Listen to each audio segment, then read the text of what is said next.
Hey everyone, this is Peyton. Let's continue today looking at the components editor for the Novation circuit. Last time we went over the basics of each of the different pages. Today we are going to focus on the LFO page as well as the modulation matrix. If you are new to synthesis, LFO stands for low frequency oscillator. They are oscillators just like the ones that make the sound in your synthesizer, but they usually oscillate at, surprise, lower frequencies. That means usually anywhere from a few times a second to several seconds for one cycle, although some LFOs can extend well beyond these typical values. The power in the LFO comes from its ability to modulate parameters of your synth.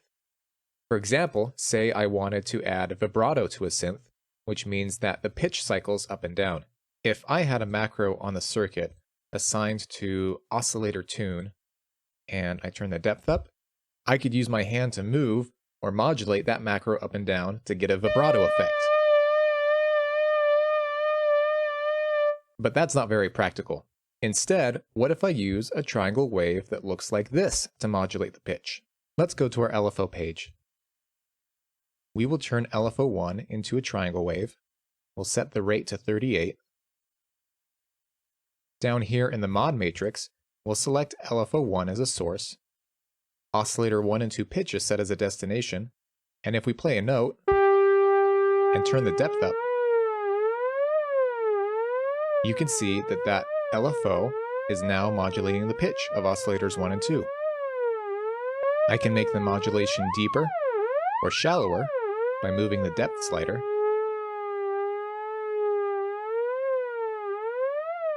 or I can increase or decrease the rate of modulation by moving the rate dial.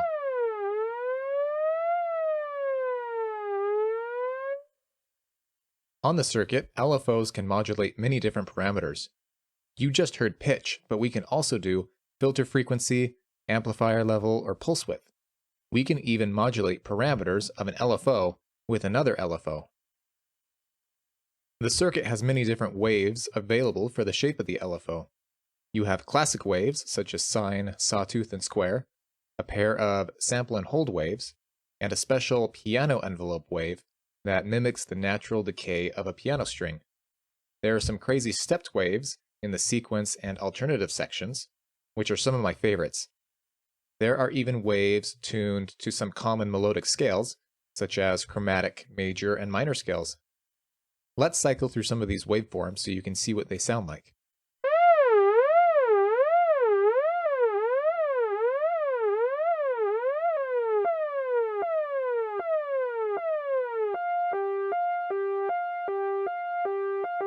Let's explain the sample and hold waves real quick. Random sample and hold generates a random value after a set time.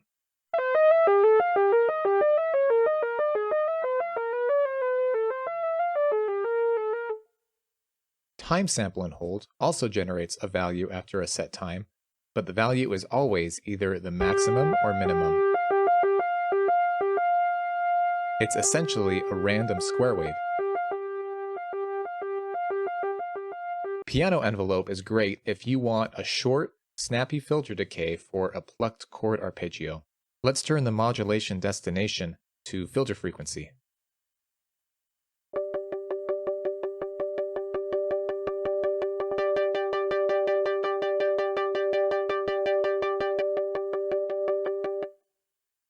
The sequence waves are great if you want a sample and hold like sound, but want the modulation to repeat in a predictable pattern.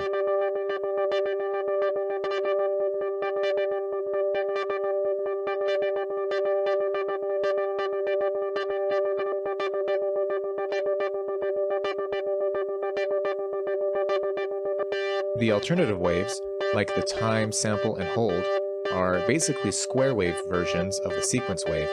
They only have a maximum and minimum value. You can have lots of fun when assigning these to sample pitch. Real quick, let's talk about LFO polarity. If you look at the source dropdown, each LFO has an option for positive or positive and negative. If you set the LFO to positive and negative, the modulation will both increase and decrease the value of the destination parameter regardless of whether or not the depth is positive or negative. For example, if we set an alternative wave on LFO 1 with positive and negative polarity to modulate the pitch at a depth of 30 positive, it's going to sound exactly the same at a depth of 30 negative.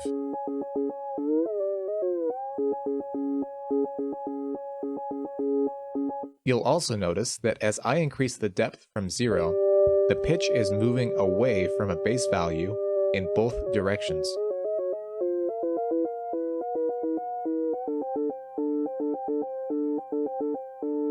If I switch the polarity to positive only,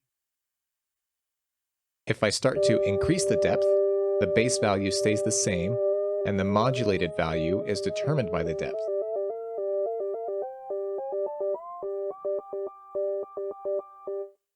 That means if I go the other direction to a negative depth, the LFO will modulate the base value to a lower pitch. Both polarities are useful. If you want the base value to stay the same when modulating, use the positive polarity only, like if you want the same base pitch when modulating with an alternative wave. If you want the modulation to both increase and decrease around the base value, like if you're adding a vibrato effect, use the positive and negative polarity. Let's talk about some of the extra parameters here on the LFO page. The one-shot checkbox will tell the LFO to cycle through one wave, then stop modulating. This can be used to employ an LFO as an extra decay envelope if the 3 envelopes already available aren't enough. Simply assign the wave to sawtooth and select one shot. In a polyphonic patch, the common sync checkbox will tell all voices to use the same LFO for modulation. If it is unchecked, notes played at different times will all use their own LFO, which may be out of sync.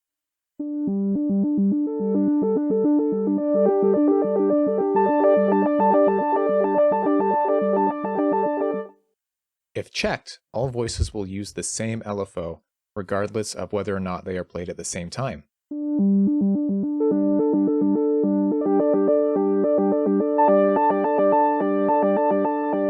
The delay knob introduces a time delay before the LFO starts to modulate. If the fade mode is set to fade in, the modulation will immediately begin rising from 0.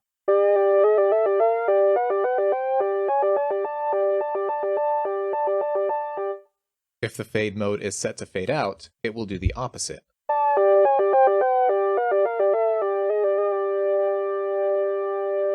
If gate in is selected, the LFO will not modulate until it reaches the end of the delay period.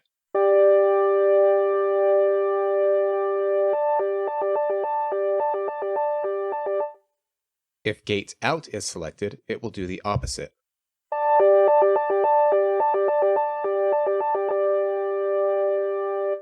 Both the rate and delay have the option to sync their times to the tempos. When sync is selected, times will be measured in fractions of a measure or in beats. The slew rate knob kind of acts as a portamento or glide for the LFO wave. It essentially limits how quickly the wave can change values. If I turn it up while the LFO is modulating pitch, you can hear the portamento effect.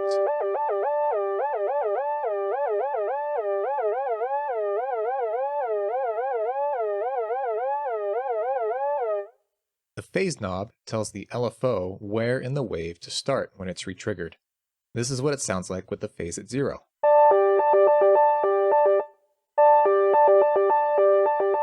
If I turn the phase halfway up, you can hear that every time I retrigger a note, it starts halfway through the sequence of the LFO wave.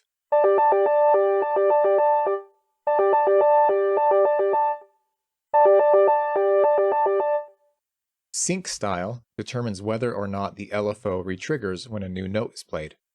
If set to free, the LFO will continue to run freely even if new notes are played.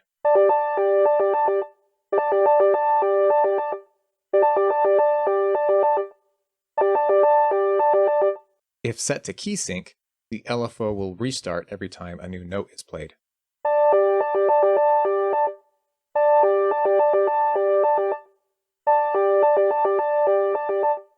I'm honestly not quite sure what the delay trigger does. You would think that when set to single, the delay would only trigger once when multiple notes are played and held, but that doesn't seem to be the case. If you know what it does, please let me know. The modulating I've been demonstrating so far, with an alternative wave modulating the pitch of the oscillators, is one of my favorites. I use it as the main focus of one of my tracks, Epilogue.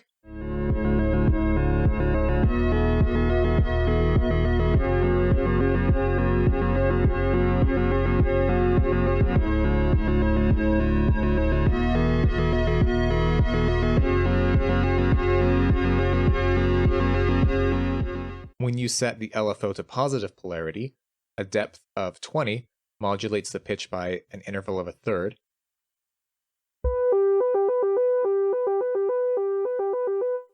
25 is an interval of a fifth.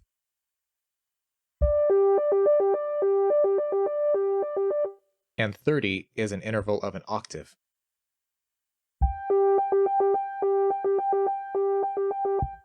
You can get really cool results when using this to play chords.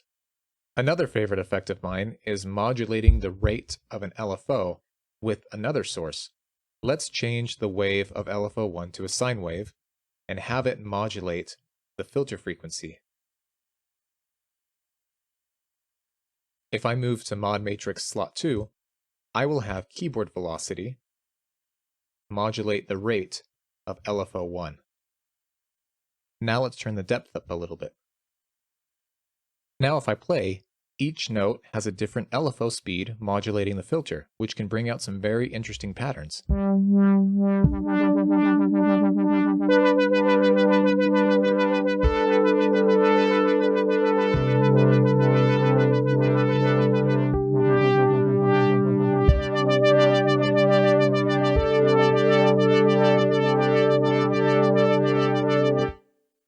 You can also have LFOs modulating LFOs. Let's select the source of mod matrix 2 to be LFO2. We'll turn the rate of LFO2 up a little bit.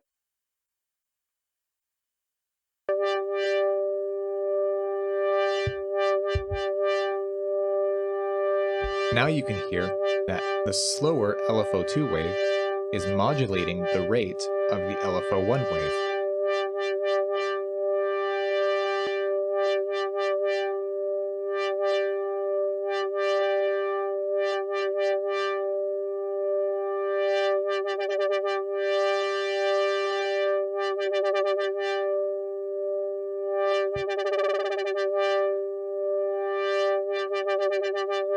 I did a little bit more work on this patch, and this is what I came up with.